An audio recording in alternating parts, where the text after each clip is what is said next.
Next, we will go to item 7, consider and vote upon a financial incentive in accordance with the HIP Housing Incentive Program 2.0 to 2JTC Tiny Homes LLC for the construction of two two-family homes and one single-family home to be located at scattered sites within the city in the amount of $50,000.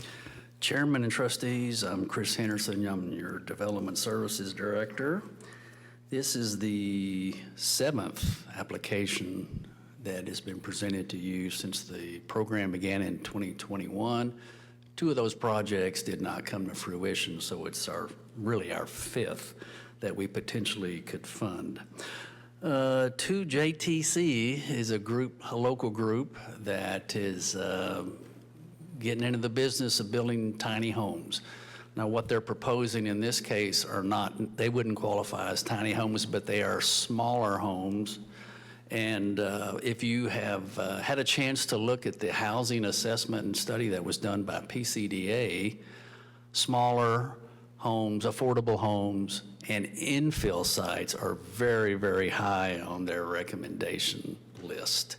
And this project meets all 3 of those criterias.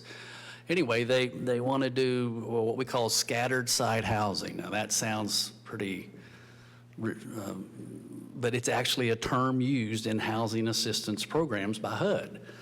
There are projects like apartments and this and that, but scattered site developments are part and is a program that HUD approves, believe it or not.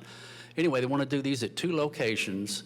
At one location, the lot is large enough to accommodate 2 duplexes. So 4 units will be at one location, and then the other location is large enough to build a single-family home. Again, these will be a tick under 800 square feet, and they're modular. They'll be built elsewhere, brought to this site, and placed on a concrete permanent foundation. Because they're built off-site, there'll be a third-party inspector, licensed and certified, that they still meet the IRC code, just like any other stick-built house would. So that'll be taken care of. This is a couple of floor plans. I believe I even have, there we go. Got some elevations.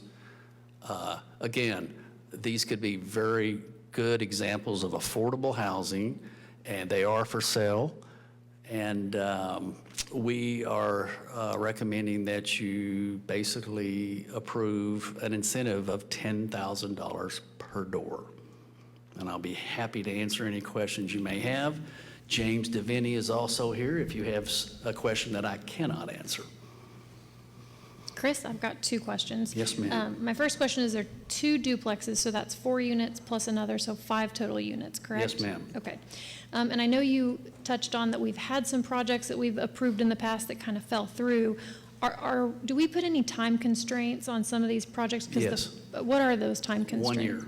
1 year, Yes. okay. The project that we did with Sharon Lewis to build the 4 luxury homes, we gave her 18 months on those, because it Okay. takes a little longer to build 2,400 square foot houses. Okay. So yes, there is a time frame. And with all of these projects, you don't get your incentive until you get a CO for the last unit. Okay. All right. Doesn't have to be sold, but you have to have a CO. So they're essentially getting a reimbursement? Yes, ma'am. Okay. Absolutely. Well, it's a great program, and it's a great effort to try to address our housing shortage, and appreciate James and everybody's effort to participate in this program. And I will tell you,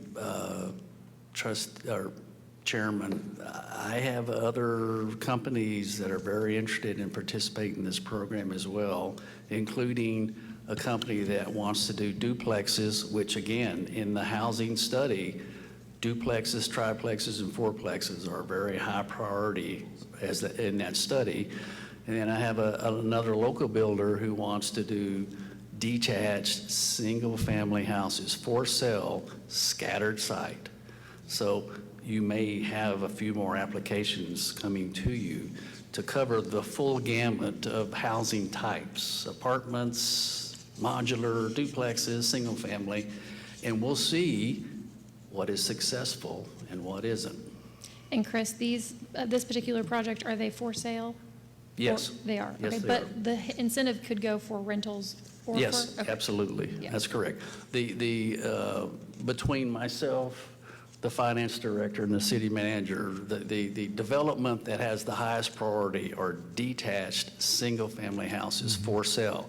And again, I refer to the housing study. BCDA spent $60,000 for that, and that is the top of the rung. Detached, single-family houses for sale. Okay. And our incentives have been basically recommended along those lines of importance. Good.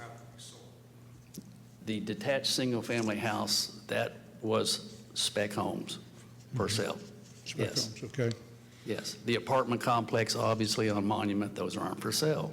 That's a rehabilitation, as is the conversion of the hotel to apartments on South 14.